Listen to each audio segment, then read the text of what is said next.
Naviganti nella hobby, bentornati. Questa volta dico bentornato a me stesso perché effettivamente erano quasi 10 giorni da Milano che non ci vedevamo, forse anche qualcosa di più. Sono ancora un po' sotto i postumi della bronchite, antibiotici, roba varia, perché mi ha aggravato un po' la situazione che ho io dell'alta pressione, però insomma sto guarendo, vado piano, parlo abbastanza piano, non urlo troppo perché altrimenti mi ritrovo a tossire e mi tocca tagliare le immagini. Vi faccio vedere per 2 o 3 puntate le ultime cose che mi sono arrivate, perché ovviamente fra sponsor e tutto il resto in 10 giorni sono arrivate un bel po' di robette da recensire. Farò varie puntate vicine perché adesso poi è dicembre, quindi sapete come l'altro anno che mantengo la tradizione di fare puntate ravvicinate, quindi tenterò di essere concentrato e di recuperare anche i 10 giorni persi. Quindi subito dopo la sigla, Red Grass.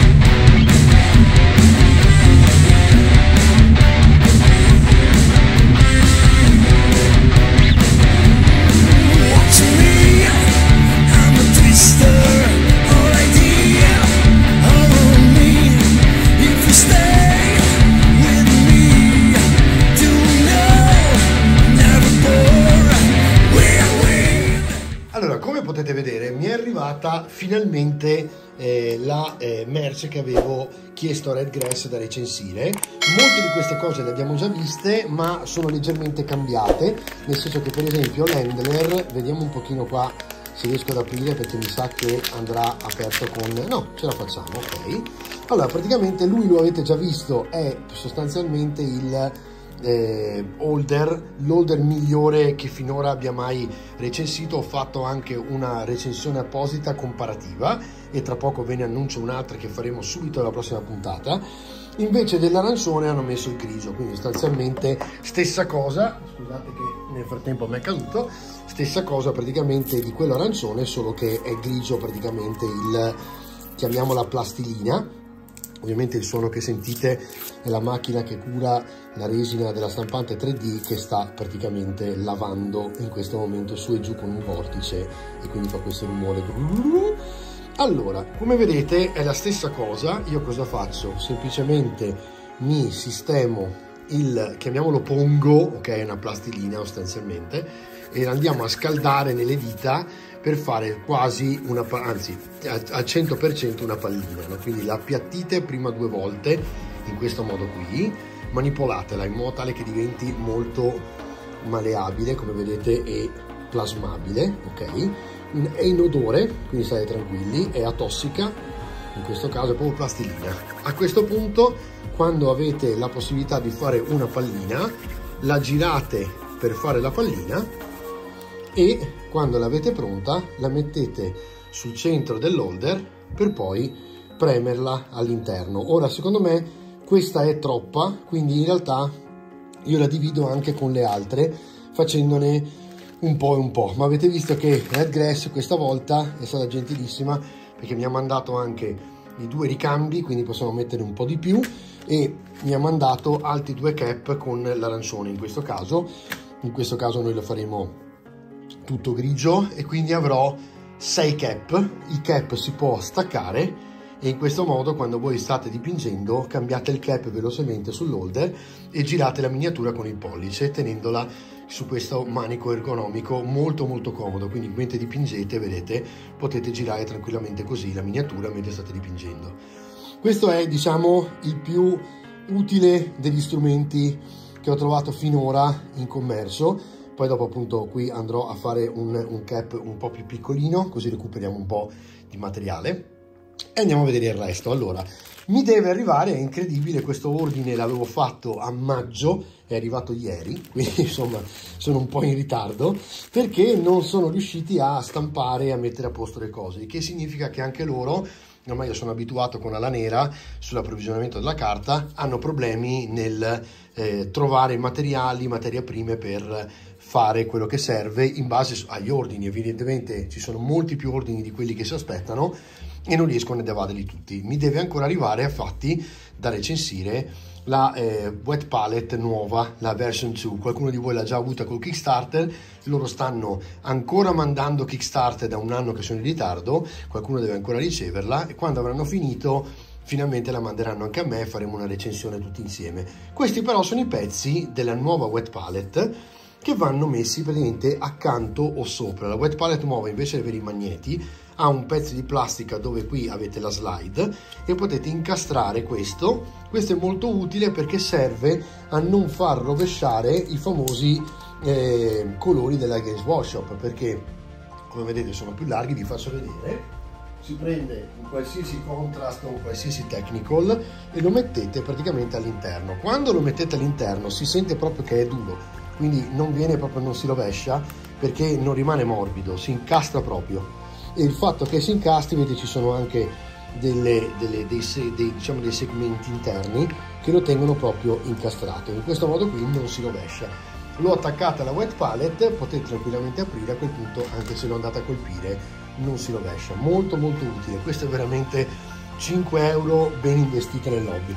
E da questa parte invece hanno fatto un altro slide, quindi sempre lo stesso sistema di slide sulla, guardate il gatto cosa mi ha fatto l'altro giorno, tra parentesi, amore, tutto amore. E questo serve semplicemente a fare i colori e a utilizzarli liquidi, quindi direi che da un lato prendete il technical e dall'altro o sopra o sotto la wet palette ci mettete praticamente il technical per mescolarlo, piuttosto che usare i wash, colori molto liquidi che non si mettono sulla wet palette. Quindi questi due oggetti servono a questo. Questo, l'holder, lo abbiamo visto. Il cap che c'è sotto, che trovate all'interno della scatola, serve a attaccare magneticamente l'holder, quindi voi lo mettete sulla vostra scrivania, qualsiasi punto dove voi dipingete, e poi avete praticamente la possibilità di attaccare l'holder che non si sposta, quindi anche la miniatura non si rovescia. Queste sono tutte cose che sembrano una cosa in più, ma in realtà sono molto utili. Questo magari è una cosa in più, nel senso che mi hanno mandato 3 di questi appunto medagliette, queste medagliette magnetiche. Potrebbe essere una cosa in più, nel senso che li trovate della 3M normali su Amazon a 5-6 euro, ne trovate 10, ok? E qui costano uguale perché c'è il marchio Redgrass. Qui sì, effettivamente potete andare a risparmiare qualcosa, ma ovviamente è carino averli brandati, tutto lì. Qui abbiamo la cosa che di più aspettavo in assoluto, sono le Precision Nippers della Redgrass, ovvero le famose tenagliette da 38 euro della Redgrass. Allora, sono fatte esattamente come quelle della, vedete che non torna indietro perché c'è un magnete che blocca, che chiude praticamente, quindi quando andate qua non tornano indietro. Sono fatte per poter agire in questo modo qui. La cosa che hanno molto forte è che sono, comunque vi stavo dicendo, scusatemi, non volevo interrompermi, sono esattamente uguali a quelle precise da 16 euro di Green Stuff World. Quindi se volete risparmiare da un lato prendete quelle, cioè le più costose di Green Stuff sono fatte uguali a queste. C'è una differenza però, ovviamente quando si va a spendere tanto non è una spesa nel caso del lame, c'è sempre una lavorazione alle spalle. In questo caso un lato, questo lato qui, non è stato limato, l'altro lato è limato ed è un bisturi praticamente, quindi quando voi andate a premere tagliate solo da un lato. Nella prossima puntata, finalmente che sono arrivate queste, non vedevo l'ora di provarle, facciamo un comparativo di tutte quante le tronchesine che ho, ne ho almeno 5 diverse di marche diverse, e finalmente vi darò una classifica delle prime 3 da acquistare, ovviamente anche in rapporto di qualità-prezzo, così vi saprò finalmente dire quale merita veramente comprare e perché, e i motivi e tutto il resto, perché queste veramente sembrano una cosa in più, sembra una cosa su cui non spendere tanto, non investire in questo caso nel hobby tanto. La realtà è che probabilmente è la cosa su cui investire di più, e lo vedrete nelle prossime puntate, perché quando andiamo a tagliare dopo serve limare se non è precisa per esempio la tronchesina, in base a quello che dovete fare dovete andare a ritagliare per limare meglio. Quindi insomma ci sono varie cose, la plastica si taglia facendo praticamente un triangolo piuttosto che tagliarsi dritta, ci sono varie cose su cui parlare, ne parleremo nella prossima puntata. Per quanto riguarda Red Grass, quello che mi è arrivato è questo, quindi vi ho fatto vedere tutto il resto. Ne parliamo quindi la prossima puntata quando facciamo un comparativo. Non vi faccio neanche un recap perché c'è poco da dire. Quello che manca è proprio la wet palette. Quando arriverà la wet palette, la version 2, version 2 sarebbe, finalmente potremo fare un comparativo di varie, anche lì, wet palette, ne ho almeno 4 e vedremo finalmente la differenza. La nuova wet palette promette meraviglie perché ha i fogli che sono fatti, quella carta velina che sembra carta da forno, che sono addirittura riutilizzabili, quindi lavabili, riutilizzabili. Quindi non vedo l'ora di vedere questa magia con i miei occhi e toccarla con mano, provarla, e quindi vedremo. Ci vediamo alla prossima puntata.